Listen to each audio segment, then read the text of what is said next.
आपको पढ़ाने वाला हूँ साइंस में एक टॉपिक जिसका नाम है मानव नेत्र तथा दृष्टि दोष। स्टूडेंट, ये एनसीईआरटी 10th क्लास की बुक से पढ़ा रहा हूँ मैं आपको। देखिए, यहाँ पर मैंने मानव नेत्र का एक डायग्राम बनाया हुआ है। अब इसके जो इम्पोर्टेंट भाग होते हैं उनके बारे में मैंने यहाँ पर लिख दिया है स्टूडेंट। अब देखिए, मानव नेत्र के जो भीतर एक द्रव भरा होता है उसे हम क्या कहते हैं? कंचाव द्रव कहते हैं स्टूडेंट। अब देखिए स्टूडेंट, मानव नेत्र का जो सबसे बाह्य भाग होता है वो होता है दृढ़ पटल। स्टूडेंट, दृढ़ पटल जो होता है यह नेत्र का सबसे मजबूत भाग होता है और इसका जो इम्पोर्टेंट कार्य है वो है मानव नेत्र के भीतरी अंगों को सुरक्षा प्रदान करना। ठीक है स्टूडेंट। अब दृढ़ पटल के बाद का जो भाग होता है वो होता है स्टूडेंट रक्त पटल। रक्त पटल जो होता है वो दृढ़ पटल के भीतरी पृष्ठ पर लगी एक काले रंग की झिल्ली होती है स्टूडेंट। यह इसका जो कार्य है वो है प्रकाश के आंतरिक परावर्तन को रोकना स्टूडेंट। ठीक है स्टूडेंट। अब देखिए रेटिना। अब स्टूडेंट, रेटिना जो होती है इसका क्या कार्य है? हम जिस भी वस्तु को देखते हैं, किसी भी वस्तु को अगर हम देख रहे हैं तो उसका जो प्रतिबिंब बनता है वह हमारी रेटिना पर बनता है स्टूडेंट। लेकिन वह प्रतिबिंब हमारी रेटिना पर वास्तविक बनता है और उल्टा बनता है, हमेशा वस्तु का जस्ट उल्टा। ठीक है स्टूडेंट। अब चलते हैं हम कार्निया पर। देखिए स्टूडेंट, कार्निया जो है,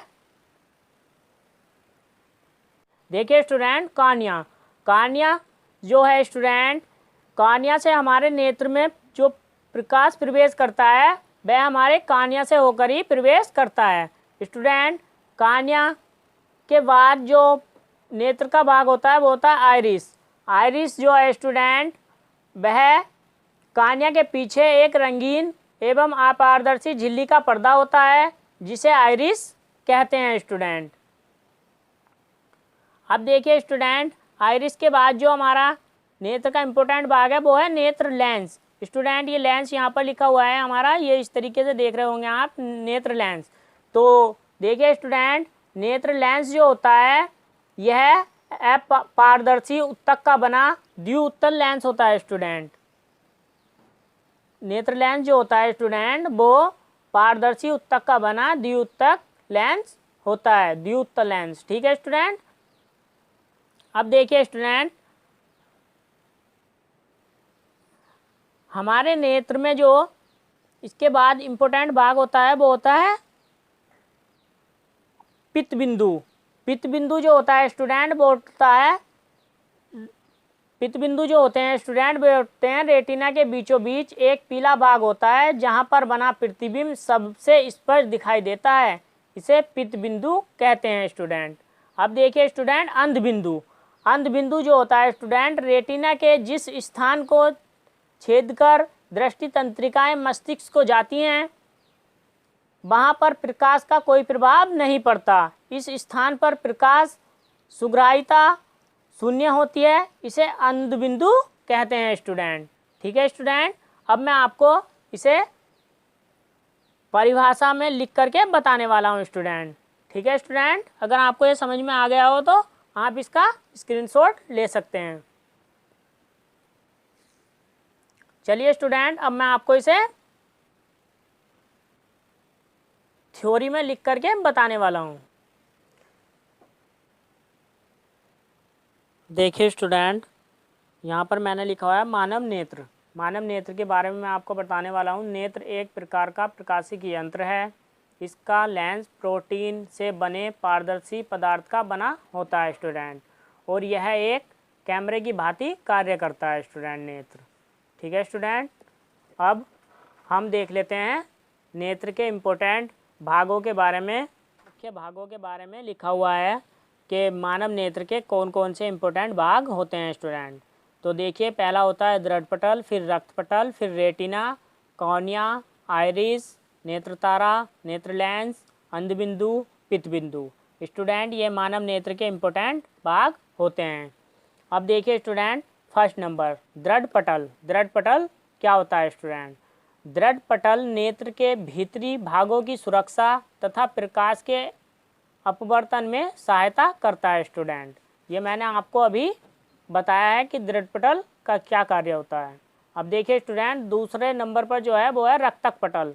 तो स्टूडेंट, दृढ़ पटल के भीतरी पृष्ठ पर लगी काले रंग की झिल्ली को रक्तक पटल कहते हैं। रक्तक पटल नेत्र में होने वाले आंतरिक परावर्तन को रोकता है। ये भी मैंने आपको अभी जब आपको चित्र समझाया उस टाइम पर बताया था स्टूडेंट। अब देखिए स्टूडेंट, इसका जो तीसरे नंबर का इम्पोर्टेंट भाग है वो है कॉर्निया। दृढ़ पटल के सामने का भाग स्टूडेंट, दृढ़ पटल के जो सामने का भाग है वो उभरा तथा पारदर्शी होता है, इसे कॉर्निया कहते हैं स्टूडेंट। नेत्र में प्रकाश इसी भाग से होकर प्रवेश करता है स्टूडेंट। ठीक है स्टूडेंट, नेत्र में जो प्रकाश प्रवेश करता है वो हमारे कॉर्निया से होकर ही प्रवेश करता है। अब देखिए स्टूडेंट, नेत्र के और कुछ इम्पोर्टेंट भाग हैं, उनके बारे में भी देख लेते हैं स्टूडेंट। मानव नेत्र का इम्पोर्टेंट भाग होता है वो होता है आइरिस। कॉर्निया के पीछे एक रंगीन एवं अपारदर्शी झिल्ली का पर्दा होता है जिसे आइरिस कहते हैं स्टूडेंट। आइरिस के बाद जो स्टूडेंट नेत्र का भाग होता है वो होता है नेत्र लेंस।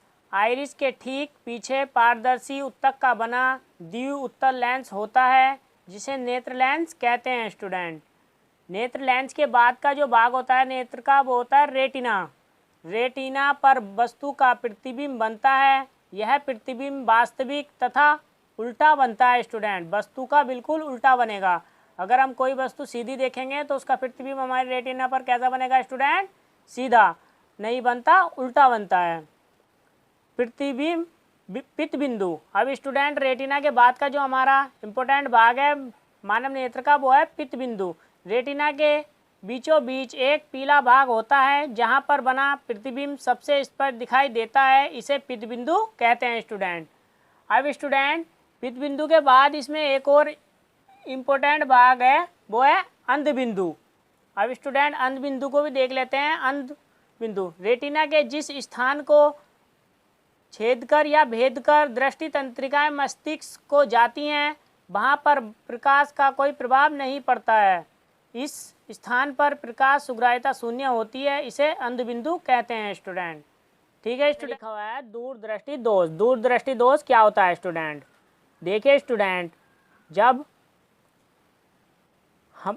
हम किसी वस्तु को देखते हैं तो उसका प्रतिबिंब हमारी रेटिना पर बनता है स्टूडेंट। स्वस्थ मनुष्य की आंख का जो प्रतिबिंब बनता है वो बनता है हमारी रेटिना पर। लेकिन स्टूडेंट, दूरदृष्टि दोष में यह प्रतिबिंब रेटिना पर ना बनकर उससे आगे बनने लगता है।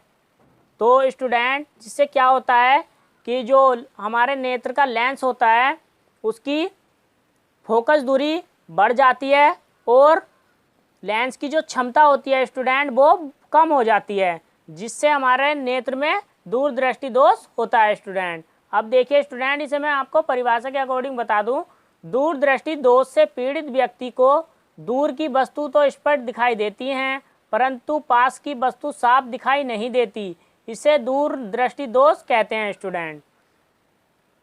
अब देखिए स्टूडेंट, इसका जो कारण होता है, क्या कारण होता है दूरदृष्टि दोष होने का, वो आपको बता दूं। वस्तु का प्रतिबिंब रेटिना पर न बनकर रेटिना के बाद बनने लगता है, जिससे लेंस की फोकस दूरी बढ़ जाती है और नेत्र के लेंस की क्षमता कम हो जाती है स्टूडेंट। और इसका जो हम स्टूडेंट निवारण, इसे किस तरीके से दूर कर सकते हैं, इसका क्या निवारण है वो देख लेते हैं स्टूडेंट। वो है उत्तल लेंस का उपयोग करके। स्टूडेंट, अगर हम उत्तल लेंस का उपयोग करेंगे तो इस दूरदृष्टि दोष को हम दूर कर सकते हैं।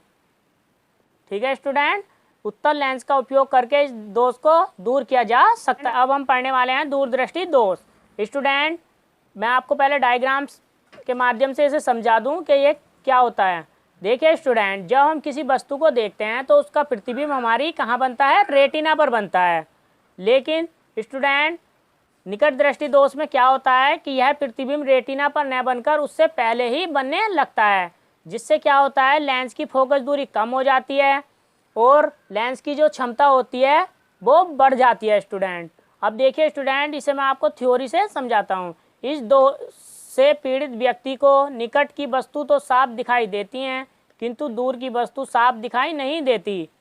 स्टूडेंट इसका जो कारण होता है वो होता है वस्तु का प्रतिबिंब रेटिना पर न बनकर उससे पहले बनने लगता है, जिससे लेंस की फोकस दूरी कम हो जाती है और लेंस की क्षमता बढ़ जाती है स्टूडेंट। ठीक है स्टूडेंट। अब देखिए स्टूडेंट इसका जो निवारण है, हम इसका उपचार किस तरीके से कर सकते हैं। तो स्टूडेंट हम इसमें अवतल लेंस का उपयोग करके इस दोष को दूर कर सकते हैं स्टूडेंट। देखिए अवतल लेंस का प्रयोग करके इस दोष को दूर किया जा सकता है, ये मैंने यहाँ पर लिखा हुआ है। ठीक है स्टूडेंट। अब मैं आपको बता दूं इन दो दोष के अतिरिक्त भी मानव नेत्र में दोष होते हैं, जैसे कि जार दृष्टि दोष और बाणांधता, तो उनके बारे में मैं आपको बताने वाला हूं। तो देखिए स्टूडेंट देखिए यहाँ पर मैंने लिखा हुआ है जार दृष्टि दोष। इस दोष से पीड़ित व्यक्ति को न तो पास की वस्तु स्पष्ट दिखाई देती है और न ही दूर की। इस दोष को द्विफोकसी लेंस का उपयोग करके दूर कर सकते हैं स्टूडेंट। क्या होता है जार दृष्टि दोष में स्टूडेंट व्यक्ति को ना तो पास की वस्तु स्पष्ट दिखाई देती है ना दूर की, तो उसे दो उत्तल लेंस भी यूज करना होता है और अवतल लेंस भी, इसलिए उसे द्विफोकसी लेंस का उपयोग करना होता है। अब देखिए स्टूडेंट इसमें होता है बाणांधता। एक बाणांधता और होती है मानव नेत्र में स्टूडेंट, यह भी एक प्रकार का दोष है। यह एक ऐसा दोष होता है जिससे पीड़ित व्यक्ति लाल हरा रंग पहचान नहीं पाता स्टूडेंट बाणांधता से ग्रसित व्यक्ति जिसको यह रोग होता है वो लाल और हरा रंग पहचान नहीं पाता स्टूडेंट। अब देखिए स्टूडेंट मैंने यहाँ पर दो छोटे छोटे क्वेश्चन लिखे हुए हैं। मानव नेत्र की स्पर्श दृष्टि की जो न्यूनतम दूरी होती है वो स्टूडेंट होती है 25 सेमी होती है स्टूडेंट। ठीक है, मानव नेत्र की जो न्यूनतम दूरी होती है वो होती है 25 सेमी। और स्टूडेंट दूसरा जो क्वेश्चन लिखा हुआ है वो है मानव नेत्र की स्पष्ट दृष्टि की अधिकतम दूरी जो होती है स्टूडेंट वो होती है अनंत। स्टूडेंट अधिकतम दूरी जो होती है वो अनंत होती है। ठीक है स्टूडेंट अगर आपको हमारी यह क्लास पसंद आई है तो प्लीज़ हमारे चैनल को सब्सक्राइब करें, लाइक करें और ज़्यादा से ज़्यादा शेयर करें।